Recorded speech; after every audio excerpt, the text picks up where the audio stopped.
SD টিউটোরিয়ালের পক্ষ থেকে তোমাদেরকে স্বাগত। আজ তোমাদের সামনে নিয়ে চলে এসেছি দশম শ্রেণী বা মাধ্যমিকের ভূগোলের একটি গুরুত্বপূর্ণ প্রশ্ন, যেটা তোমার টেস্ট বা মাধ্যমিকে উভয় ক্ষেত্রেই গুরুত্বপূর্ণ। তো এটা কোশ্চেনটা হচ্ছে নদীর গতিপথে বা নদীর ক্ষয়কার্যের ফলে গঠিত ভূমিরূপগুলি আলোচনা করো। এবার ওখান থেকে সাধারণত তিনটি ভূমিরূপ আলোচনা করো চিত্রসহ। তা আমি এখানটায় তোমাদেরকে কয়েকটা গুরুত্বপূর্ণ বলে দিচ্ছি, তোমরা এখান থেকে যে কোনো তিনটে তোমরা লিখতে পারো। আচ্ছা, নদী যে ক্ষয়কার্যের ফলে বা পার্বত্য প্রবাহে নদীর যে তিনটে ভূমিরূপ, সেগুলো হলো কি, বা যেসব ভূমিরূপগুলো সৃষ্টি হয় সেগুলো হলো, ফার্স্ট হচ্ছে ধরো গিরিখাত। গিরিখাতটা কি হচ্ছে, উচ্চ পার্বত্য অঞ্চলে, উচ্চ পার্বত্য অঞ্চলে নদী কী হচ্ছে, প্রবল বেগে প্রবাহিত হয়, তখন তার পার্শ্বক্ষয় অপেক্ষা নিম্নক্ষয়টা বেশি হবে। কারণ তার মধ্যে কী থাকে, তার মধ্যে নুড়ি কাকড় বালি ইত্যাদি সব বয়ে নিয়ে আসছে, এবং তখন সে নিচের দিকে বেশি ক্ষয় করে, কিন্তু পাশের দিকে বেশি ক্ষয় করতে পারে না। তো নিম্নক্ষয়টা যেহেতু বেশি হয়, তাই ভি বা আই আকৃতির একটা, নিচের দিকে ক্ষয় হচ্ছে, তাই ভি বা আই আকৃতির একটা উপত্যকা সৃষ্টি হয়। সেই পথেই নদী এগিয়ে চলে, সেটাকে আমরা সাধারণত বলবো গিরিখাত। আচ্ছা, যে কোনো এগুলোতে যখন তোমরা লিখবে তখন সংজ্ঞা লিখবে, উদাহরণ লিখবে, আর ছবি। এই তিনটে জিনিস অবশ্যই তোমাকে খেয়াল রাখতে হবে, এই তিনটে জিনিস লিখতেই হবে। তারপর ক্যানিয়নটা এখানে উদাহরণগুলোও রয়েছে। আচ্ছা, ক্যানিয়ন হচ্ছে তোমার পার্বত্য অঞ্চলে গিরিখাতের মতোই, পার্বত্য অঞ্চলে যে গিরিখাতটা বললাম, সেই পার্বত্য অঞ্চলে গিরিখাতের মতোই যদি শুষ্ক মরু অঞ্চলে, ঠিক আছে, মরু অঞ্চলে যদি আই আকৃতির উপত্যকার সৃষ্টি হয়, তখন তাকে আমরা বলবো ক্যানিয়ন। আচ্ছা, উদাহরণ রয়েছে ওখানটা, উদাহরণ তোমরা নোটস আকারে এগুলো তুলে নিতে পারো।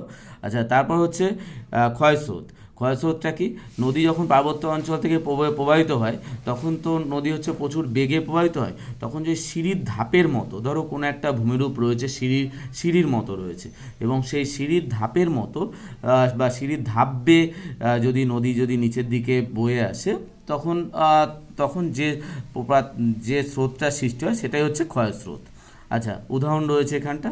জলপ্রপাত কি, জলপ্রপাত হচ্ছে উচ্চ পার্বত্য অঞ্চলে নদী যখন কোনো একটা প্রবাহিত হওয়ার সময় নদী যদি খাড়া ঢাল সৃষ্টি হয়, সামনে যদি কোনো খাড়া ঢালের সৃষ্টি হয়, তখন সেই খাড়া ঢাল পেরিয়ে নদী প্রচণ্ড বেগে নিচের দিকে নেমে আসে, তখন তাকে আমরা বলবো জলপ্রপাত।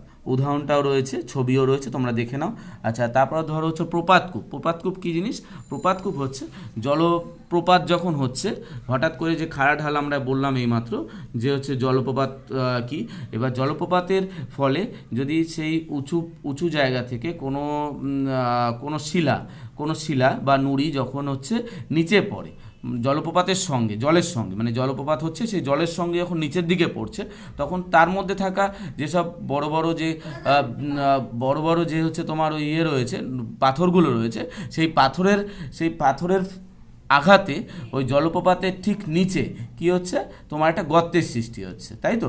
মানে যেহেতু জলপ্রপাতের সঙ্গে বয়ে আসা নুড়ি কাকড় বালি বা বড় বড় পাথরের চাই যখন নিচের দিকে পড়ছে, তখন সেটা গর্তের সৃষ্টি হবে, তখন তাকে আমরা বলবো প্রপাতকূপ, যেহেতু এটা জলপ্রপাতের সাহায্যে হচ্ছে। আর একটা কি লাস্টে এটাও তোমরা বলতে পারো, লিখতে পারো, মন্থকূপ কি, মন্থকূপ প্রবল বেগে নদী যখন প্রবাহিত হচ্ছে, তখন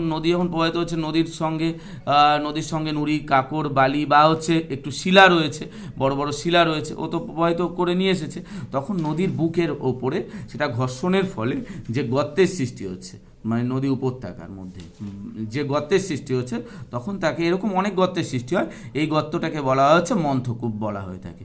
তো এখানেও উদাহরণ রয়েছে, তোমরা নোটস আকারে এগুলো তুলে নাও, তোমাদের অবশ্যই কাজে লাগবে। কিন্তু তোমাদের মনে রাখতে হবে যে আসবে এগুলো সাধারণত বড় প্রশ্নে যদি আসে, তাহলে বড় প্রশ্নে আসবে নদীর ক্ষয়কার্যের ফলে গঠিত তিনটি ভূমিরূপ চিত্রসহ আলোচনা করো। তো আমি যেগুলো তোমাদেরকে দিলাম তার মধ্যে তোমরা যে কোনো তিনটে উদাহরণ, সংজ্ঞা, উদাহরণ এবং ছবি, এই তিনটেই সুন্দর করে নোটস আকারে তুলে নাও, তাহলে তোমাদের অবশ্যই পরীক্ষার সময় কোনো আর অসুবিধা হবে না। তো আজ এ পর্যন্তই, আর তোমরা আমার চ্যানেলটা অবশ্যই সাবস্ক্রাইব করে রেখো, আশা করি তোমাদের উপকারী হবে।